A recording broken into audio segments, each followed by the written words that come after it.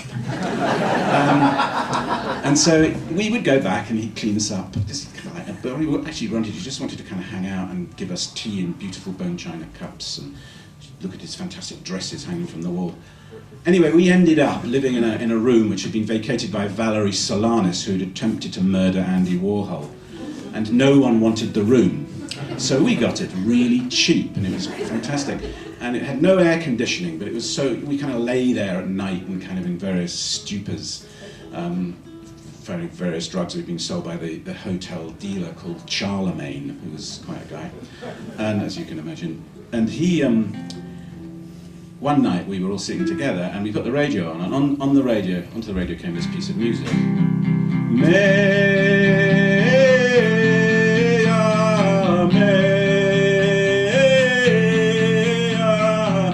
All the world is but a stage, and thou art but the players.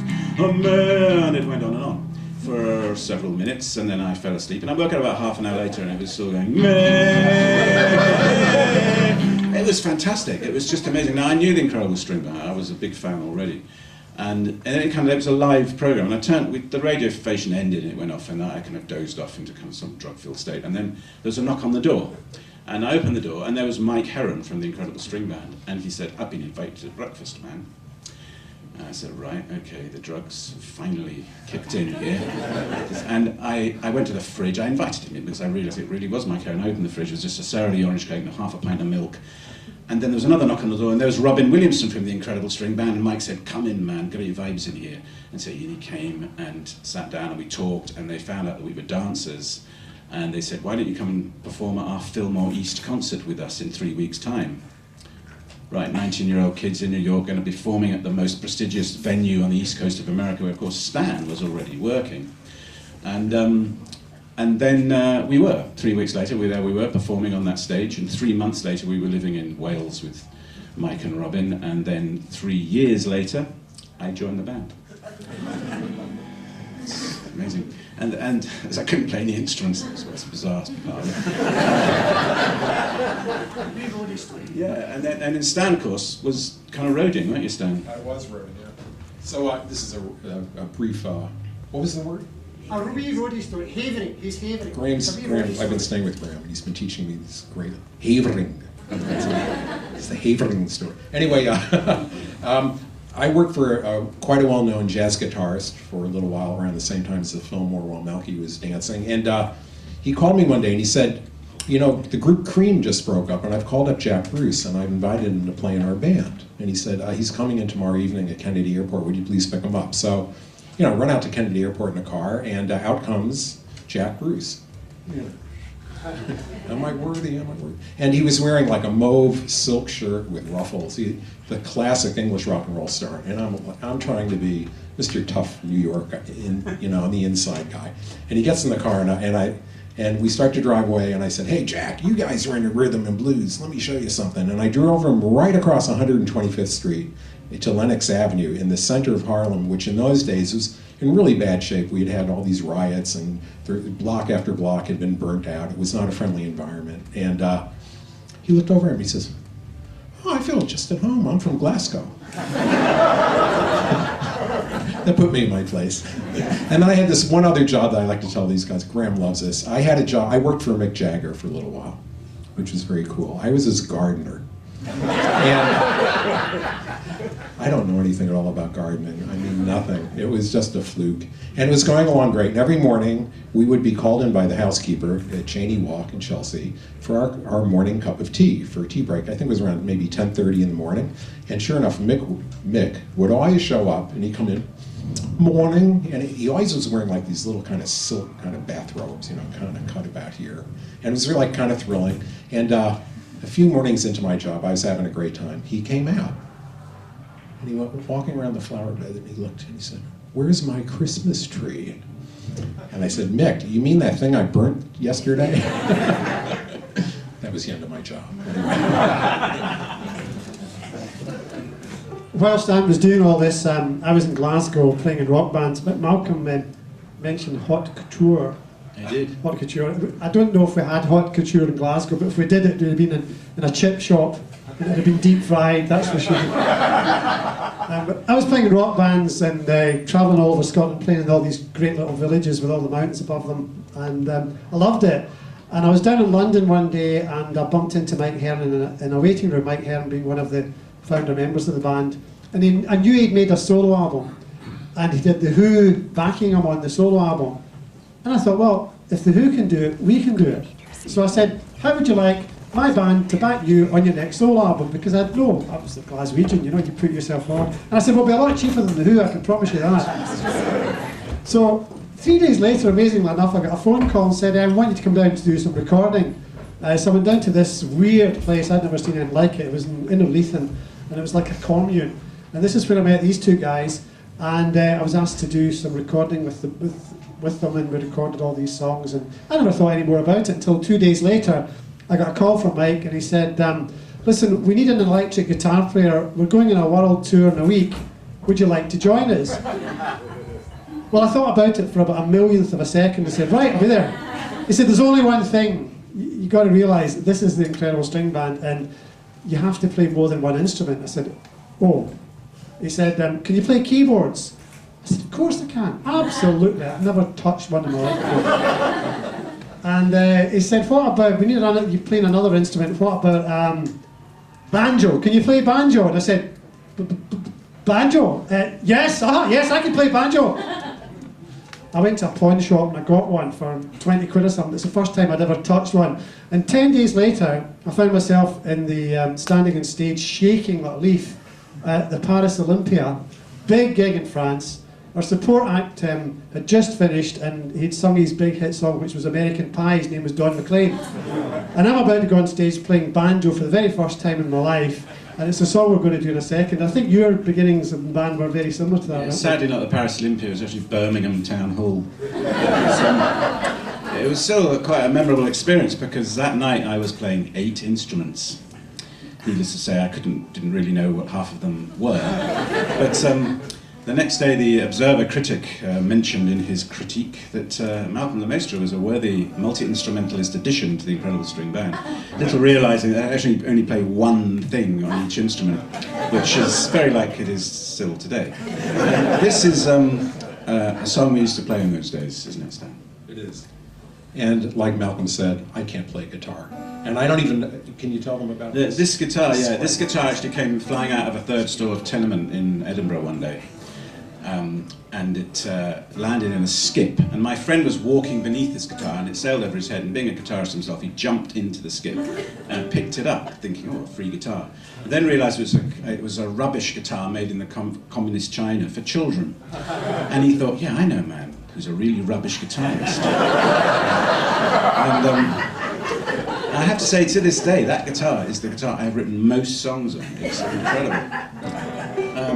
That was 20 years ago.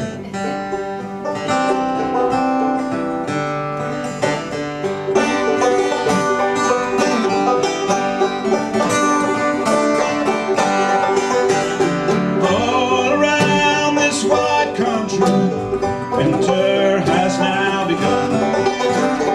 Now is the time to slip away to the California sun, where a man can be as free as the wind, as wild as the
must turn his back on the crowd. When the glare of the lights gets much too bright and the music plays too loud, when a man must run from the deeds he has done, recalling those days with a sigh. Now winter is nigh, let us fly to my log cabin home in the sky. Oh, winter is nigh, let us fly to my log cabin home in the sky. Oh, winter is nigh, let us fly to my log cabin home in the sky.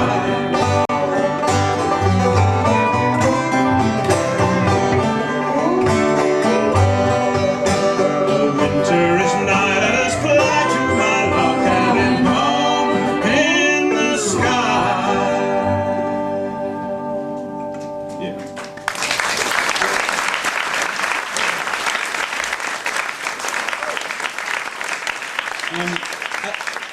I'd just like at this point just mention there's someone else on stage you're probably curious about. This is actually Emily Scott, a very fine singer in her own.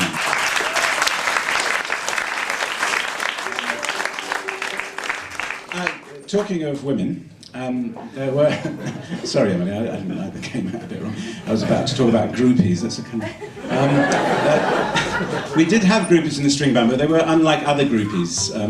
String band groupies were called things like Terrestrial and Earth Star. And in fact, I met Terrestrial and Earth Star one day, and they took me back to their house, and I was getting quite excited, and they read my palm for a while, which was kind of very string band. I thought, okay, it's fine. And he gave me some herb tea, and then he gave me some macrobiotic food, followed by reading my astral projection plane, or something of this nature.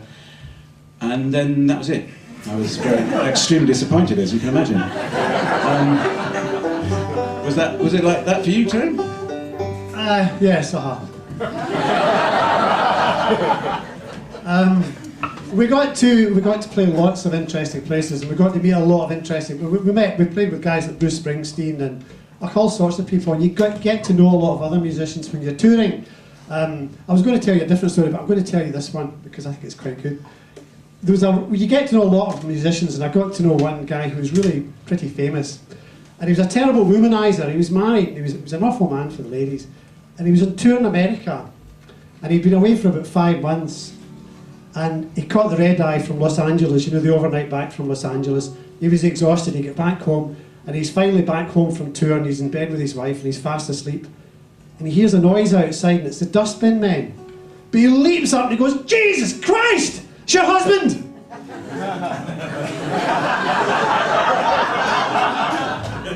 He suddenly realises where he is, and he lies back down under the covers very quietly, hopes his wife hasn't heard him. There's this quiet little voice says, "It's okay, he's still on tour in America."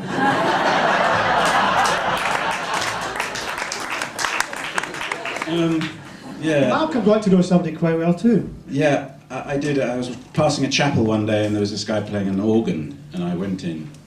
It was very beautiful music, and I kind of watched him for a while, and I asked him, you know, why don't you write a song to that? And he turned to me, very cool looking guy, and he said, "Why don't you write a song to it, man?"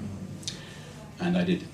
And he turned out to be David Bowie's keyboard player called Mike Garson, who subsequently was in Nine Inch Nails. And this is not like a Nine Inch Nails song. This is on the last Incredible String Band song. This album, I should say.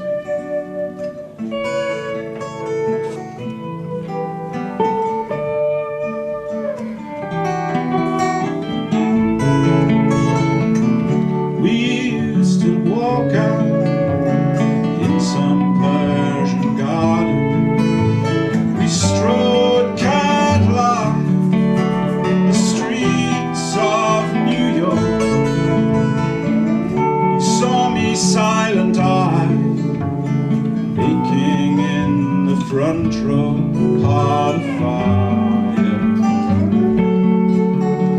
To ease your cool desire, heartless love, come and lie beside me, and I'll try to find your glancing love. flashed cruising through the glances cast by chances of romances. With nonchalance you cast your gown, writhing to the ground the wildest dream.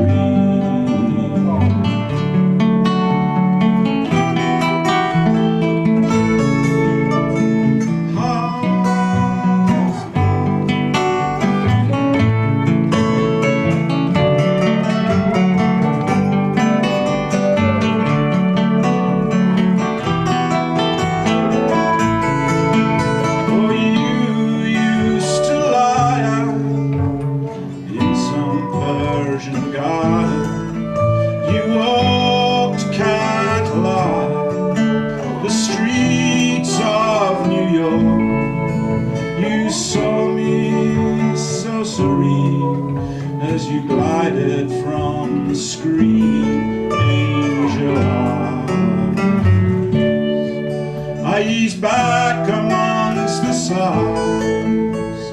Heartless love, come and lie beside me, and I'll try to find your glancing love.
Thanks very much. Thanks very much.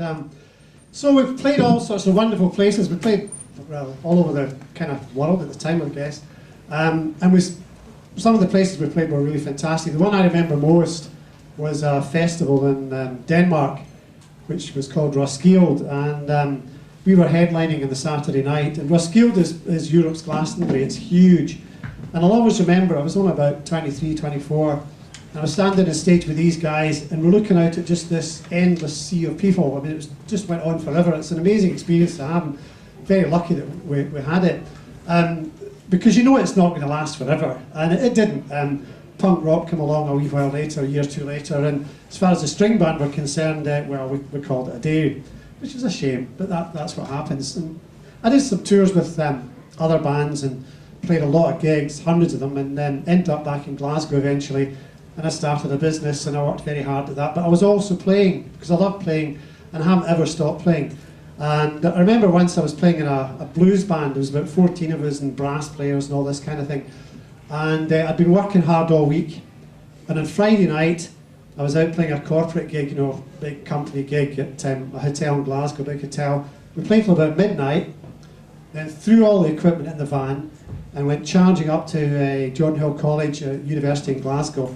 And played another gig that night. It started at 2 o'clock in the morning. It was for the students. It was an all-night thing. But this time I was absolutely so tired I could hardly stand, as you can imagine. And we're playing the last number. It's about 3 o'clock in the morning, and I'm exhausted. And we're playing, I think it was Sweet Home Chicago. And all of a sudden this big Glaswegian girl leaps up on the stage, and she throws her top off, and she starts dancing around like this, you see. And the crowd are going nuts. They absolutely love it. And she shouted up something to me, and all I heard was one word, which was bed. And I thought, oh, aye. So at the end of the song, I was so tired, I leaned over to her and I said, what was it you said there? She said, "You look like you should be home in your bed."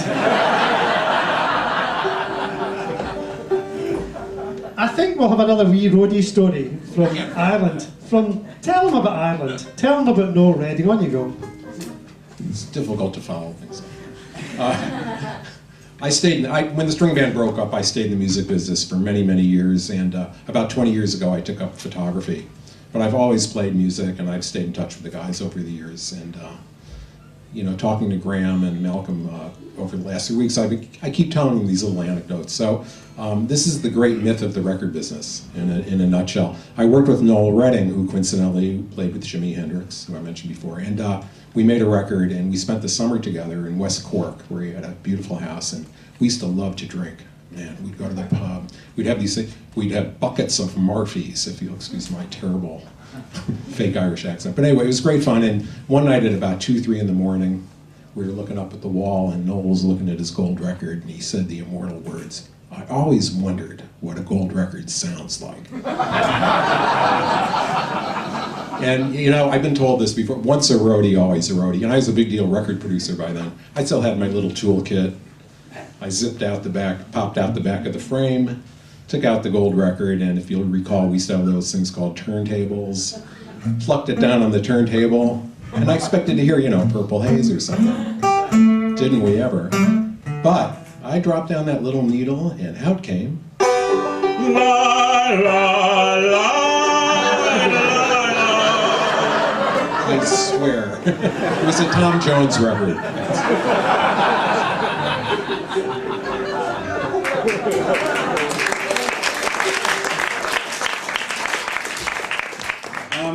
While Stan was hanging out with Noel Redding, I'd got a family by now, and had no money, and so I started to clean, and I became really good at cleaning.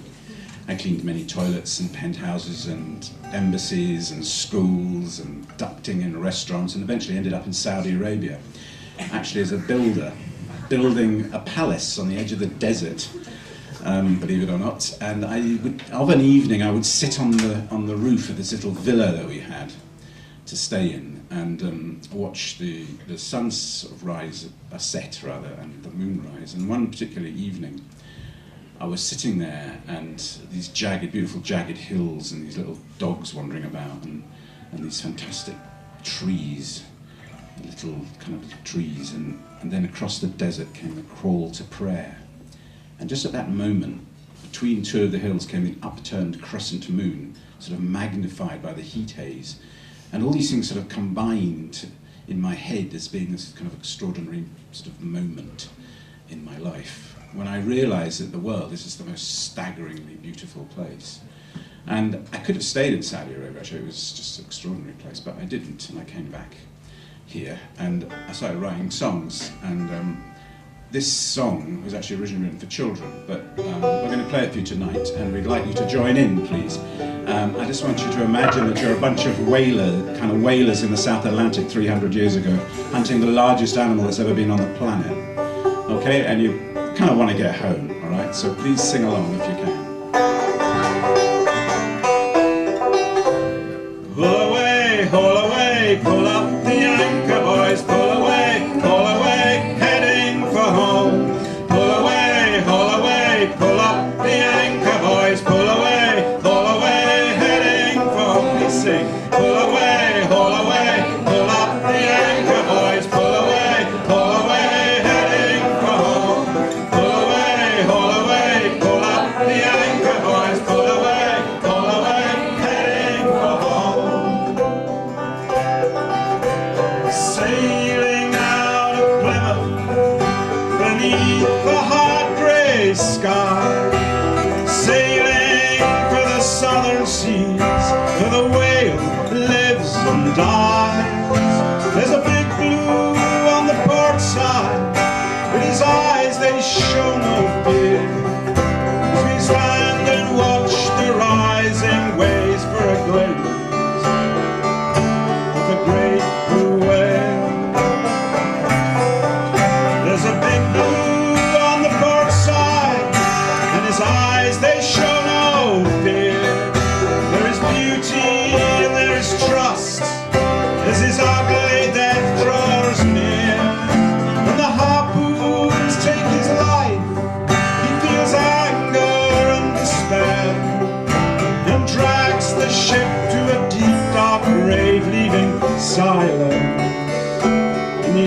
cold air, drowned in an ocean where the whale sings. Peace to our endless sleep, his song forever brings. Pull away, pull up the anchor, boys, pull away, heading for home. Pull away, pull up the anchor, boys, pull away, heading for home. Oh, the flintsing yards are empty, and the bones are bleached and white, and we lie untouched in our deep dark graves, ghosts in the murky light, and calling out to you, whaler boys, to leave these seas alone, and turn your ships to the Northern Star and your warm, distant home. Drowned in an ocean where the whale sings. Peace to our endless sleep, his song forever brings. Drowned in an ocean where the whale sings. Peace to our endless sleep, his song forever brings.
When I was running a business in Glasgow, which I was, and playing in John Hill College and all these places, I also like to do a lot of hill walking.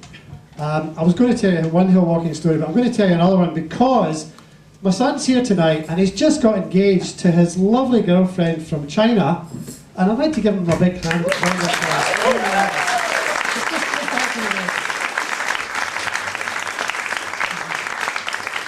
My son's here too, but he's not very engaged.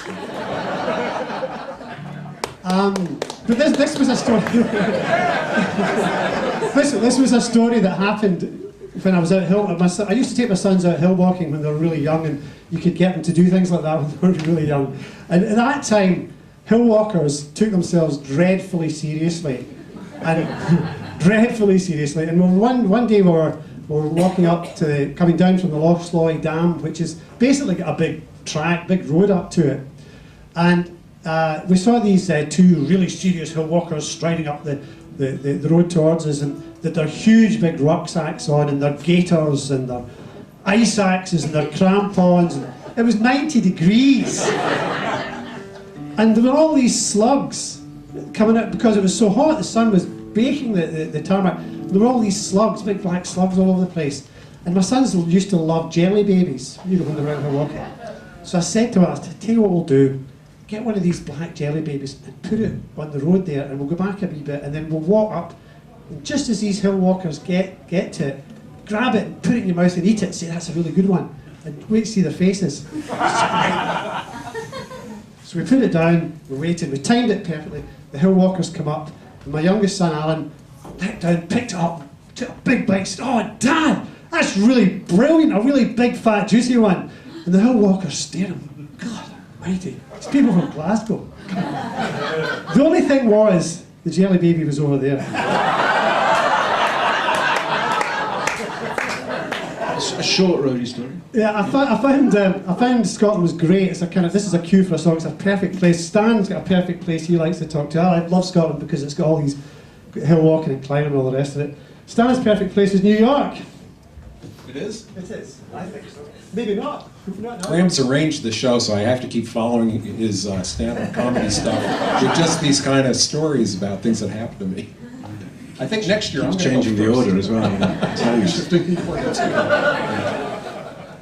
I went back to New York after the string band broke up, and I said I stayed in the music business for many years, and I worked with Janice Ian, who's a really fine singer-songwriter. We had a wonderful working relationship. I was her manager, and she was like my sister. I mean, it was fantastic. I also worked with Art Garfunkel for a while, who was not at all like my sister. And coming back here, we're setting up to do a song, and we're supposed to be talking about like where we ended up in our lives. And I've just spent the last 20 years doing freelance photography in New York, and it's been an amazing experience because I continue.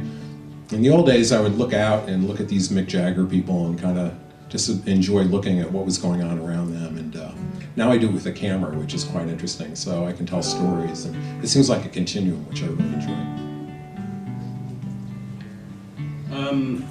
This song comes from taking my mother's ashes across America to scatter in the mountains of Colorado. And as we were traveling, we got lost in Missouri and came across a man sitting on a rocking chair on a porch in the most stunning place I think I've ever seen, to kind of live in.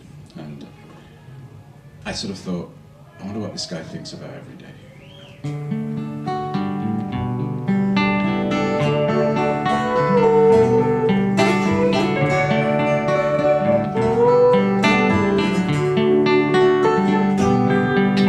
I've never read a book. In fact, I've read nothing at all. Instead, I go down to the river and I listen to its call.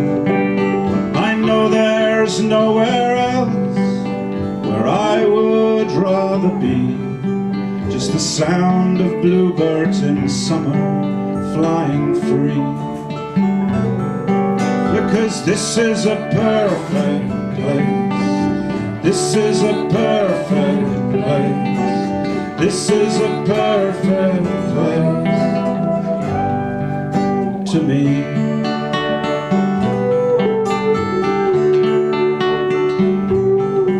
I was sitting in my rocking chair one sunny day when they drove into town in their hired car. They said, "Where are you folks from?" And I said, "They've come from a land afar."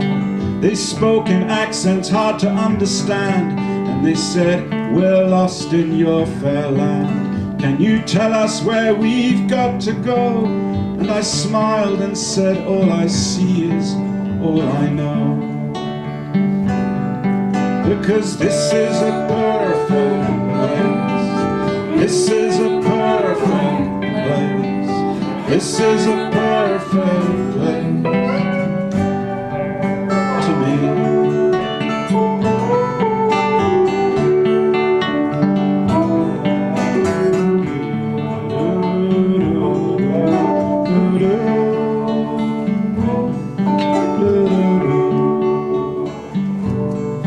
As I watch them drive away across the world somewhere where there's beauty and power and excitement that I know I will never share. I know there's nowhere else where I would rather be. Just the sound of singing and laughter and life as across the lake the geese take flight and the fireflies dance in the evening light, and the day becomes a star-filled night. This is a perfect place. This is a perfect place. This is a perfect place. This is a perfect place. This is a perfect place. This is a perfect place to me. To me.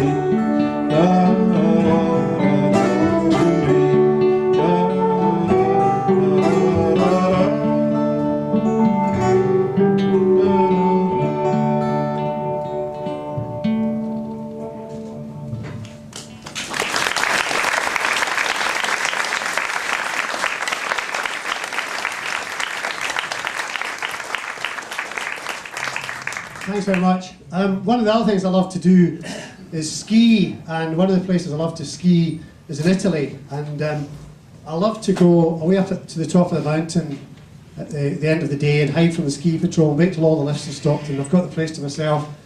And I watch the sun set over the mountains in the distance. And I put on my iPod, and I love to listen to the old string band stuff, Maya and Ironstone and all these things, because we're all very fond of Mike and Robin. They're very happy that we're doing this show, and we all owe them a lot, and we're great pals still. We couldn't be here tonight, unfortunately, but we're great pals with Mike and Robin, and I love listening to the old stuff when I'm skiing down the hill. It's great. It is. Not that I've ever done it, but...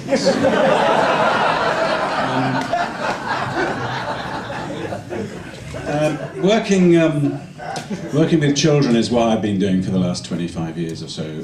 Writing for them, I've got a theatre company called Environmental Arts Theatre Company. We've been doing lots of stuff all over the country with them. And I've written lots and lots of songs for children. I thought we thought we'd just play kind of a couple for you as examples of them. Please feel free to sing along to this. It's quite easy.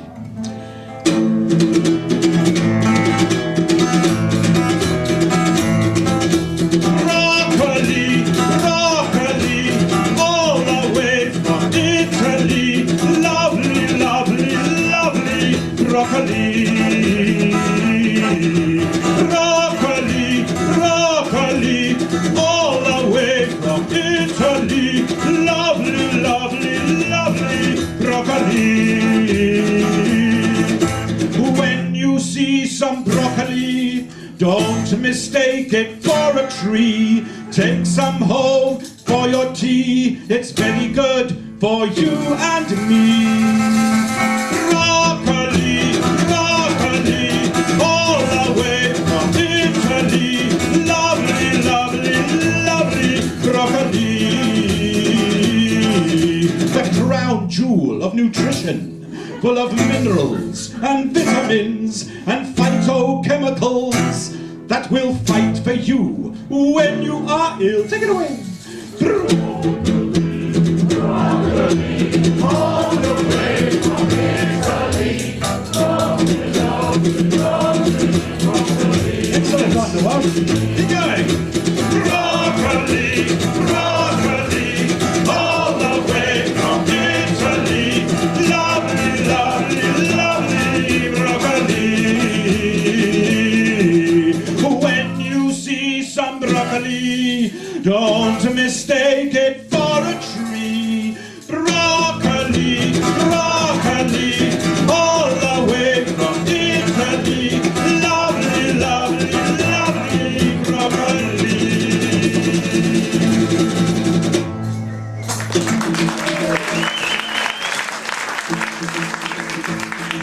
Thank you very much. This is another one about an animal this time. This is about a snake called Harry. Feel free to hiss at the particular moment when you hiss.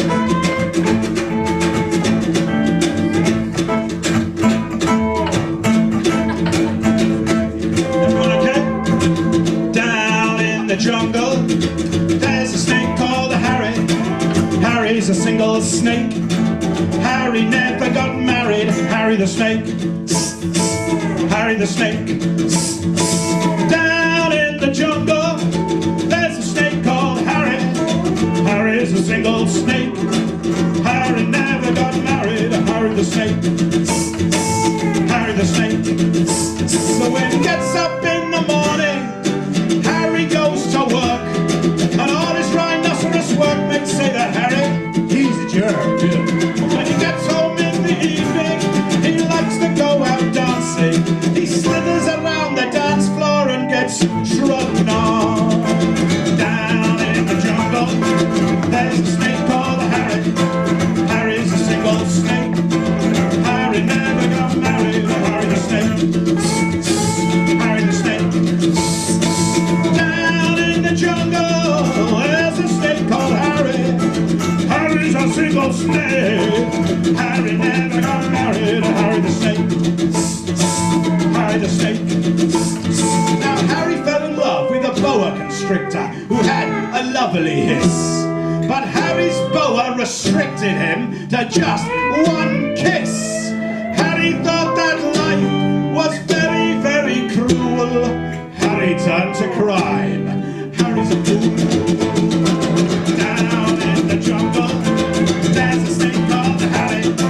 Harry's a single snake. Harry never got married. Harry the snake. Harry the snake. Do the dance.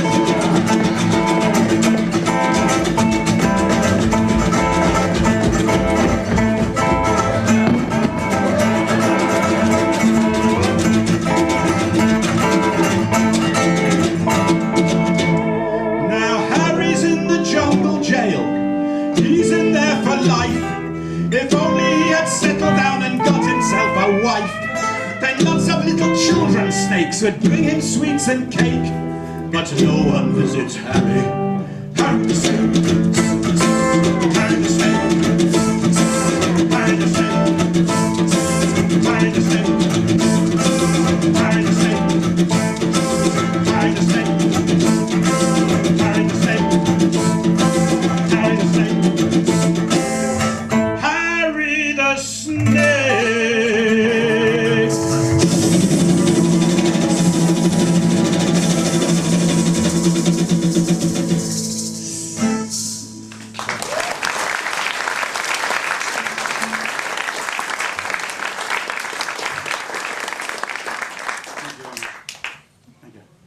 Am I supposed to say something? Well, we could tell them Malcolm since then has been making CDs, Yeah. I've been writing books, and Stan's been doing great photography books. And of course, we have to mention that they are on sale upstairs. If you want to come up and say hello, we've got books. We're and not CDs. actually on sale, not us. Oh, hey, if the price is right, you know. You come from Glasgow then, didn't you? We have books and CDs and all sorts of things. Emily's appearing at another gig. When is it? Medina, Medina. When? Tuesday. Tuesday. So we're going to be upstairs in the cafe immediately above here after the show. As soon as we get the stuff off, we're going to do an old string band. Yeah. I'm playing at the Mercury Lounge this Thursday night on Houston Street in New York. So with Aaron Gilmartin, you'll love it if you're in town. I'm not playing anywhere. I'm just recovering. Christ. Right. Okay.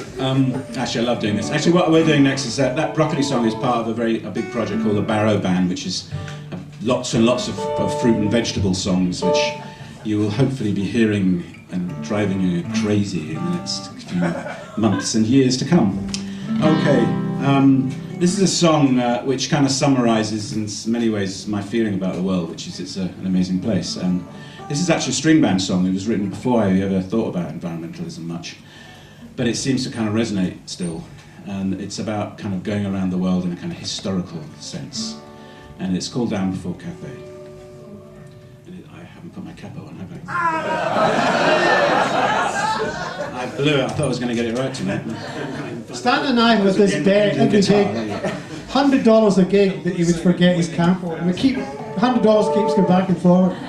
You know that thing about having played 8 instruments and stuff didn't actually tell me about capos at all. So I literally, until recently, I never used one. And Just check it's in the right place.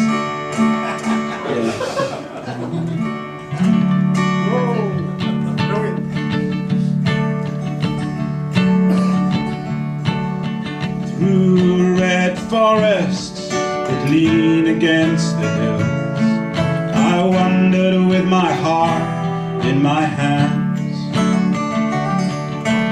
My cloak wound down to the shores of Cathay, where the gold lay scattered on the sand. Night was young, back before the dawn, casting kisses at the day, sipping the sea, bestriding the earth, down before Cathay.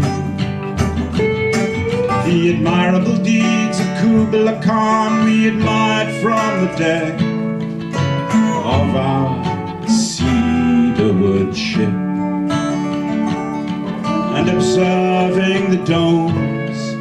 pranced from Mandalay, where the dogs, they sleep all the day. He said, we gazed upon the towers of Tyre that rose coarse and spicy in the air, and we sailed up the coast to Sidon, where the gazes are so rare, where the gazes are so rare, where the gazes are so rare.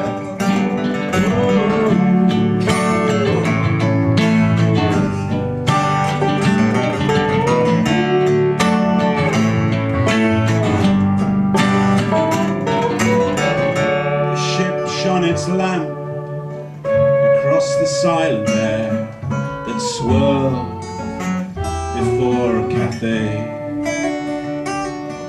And there on the sand that courts the embassy, our fair bodies we cast away. The night was young, back before the dawn, casting kisses at the day, sipping the sea, striding the earth down before Cathay.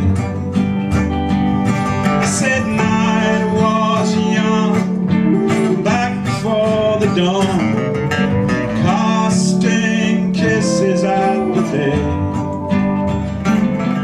sipping the sea, striding the earth down before Cathay, down before Cathay, where the gazes are so rare, where the gazes are so rare. Thank you very much. See you again one day. Thank you very much.